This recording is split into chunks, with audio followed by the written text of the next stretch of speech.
अस्सलाम वालेकुम, मैं हूँ आमना एहसन और आप देख रहे हैं वॉइस ऑफ आमना। आज हम बात करने जा रहे हैं पाकिस्तानी फ़िल्म जॉयलैंड के बारे में। ये फ़िल्म काफ़ी चर्चा में रही है दो वजूहात की बिना पर।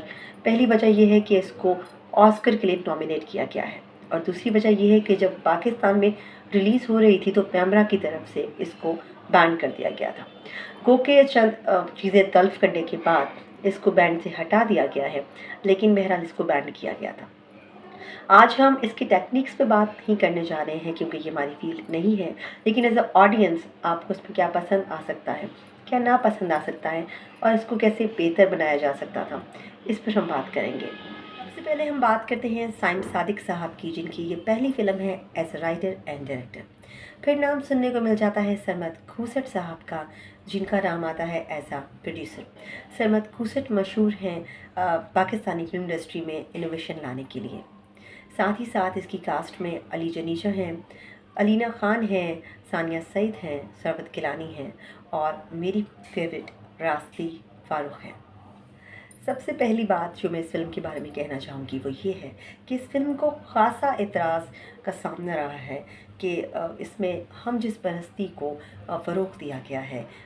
जी हाँ, फ़िल्म में एक हिस्से में ये दिखाया गया है कि एक मर्द जो हैं उन्हें ट्रांसजेंडर से मोहब्बत हो जाती है, लेकिन कहीं भी इस मोहब्बत को नाजायज़ दिखाया गया है, ना इसको परवान चढ़ते हुए दिखाया गया है, ना ही इस बात को बहुत ही कोई डेडिकेशन से बताया गया है कि आपको ऐसी मोहब्बत हो जानी चाहिए, या इसके हक़ में कोई भी दलाइल इस फ़िल्म में मौजूद नहीं है।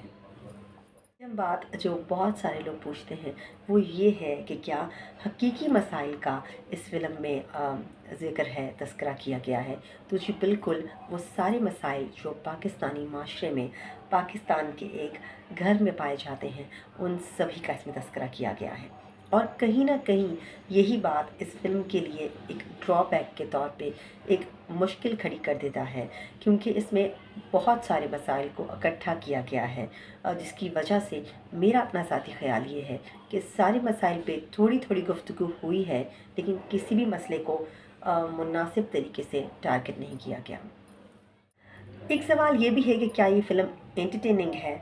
जी नहीं, ये फ़िल्म एंटरटेनिंग नहीं है, ये एक डिप्रेसिंग फ़िल्म है।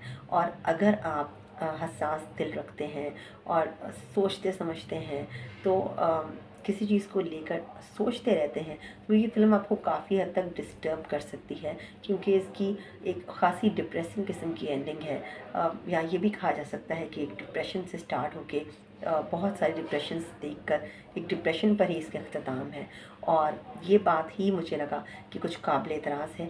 किसी न किसी हद तक हम इस फ़िल्म को देखने वालों के लिए जाज़बे नज़र बना सकते थे।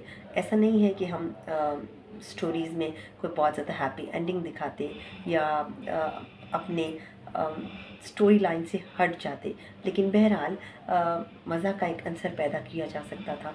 कुछ ना कुछ इसमें ऐसा डाला जा सकता था कि जो आजकल का डिप्रेसिंग माहौल है पाकिस्तान में, तो ऑडियंस आपको देखने आएगी, उसकी क्या वजह देंगे आप उसको, तो ऐसा कुछ इसमें डालना चाहिए था।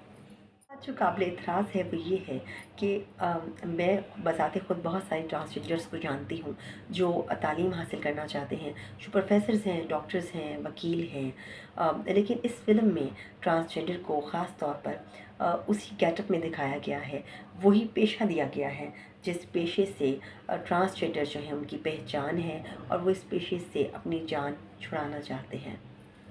पाकिस्तानी माशरे के मसाइल पे बहुत गहरी एक निगाह है और आप समझते हैं कि बहुत सारे मसाइल हैं जो कि माशरे में पाए जाते हैं और उनके बेस्ड पे फ़िल्में बननी चाहिए। तो आपको ये फ़िल्म अच्छी लगेगी, आपको लगेगा कि आपके मिजाज के हिसाब से फ़िल्म है। हाँ, अगर आप कुछ एंटरटेनिंग, कुछ रोमांटिसिज्म पे मबनी फ़िल्में देखना पसंद करते हैं तो it's not your cup of T. ये एक शॉर्ट और प्रिसाइज़ रिव्यू मैंने देने की कोशिश की है। अगर आप इस सिलसिले को पसंद करेंगे तो हम वॉइस ऑफ आमना पर फ़िल्म्स को लेकर भी काम कर सकते हैं। क्या ख़्याल है? अपना रखिए बहुत ख़्याल। चैनल को आपने सब्सक्राइब नहीं किया हुआ और आप यहाँ तक पहुँच गए हैं तो चैनल को सब्सक्राइब कर लीजिए। अल्लाह हाफ़िज़।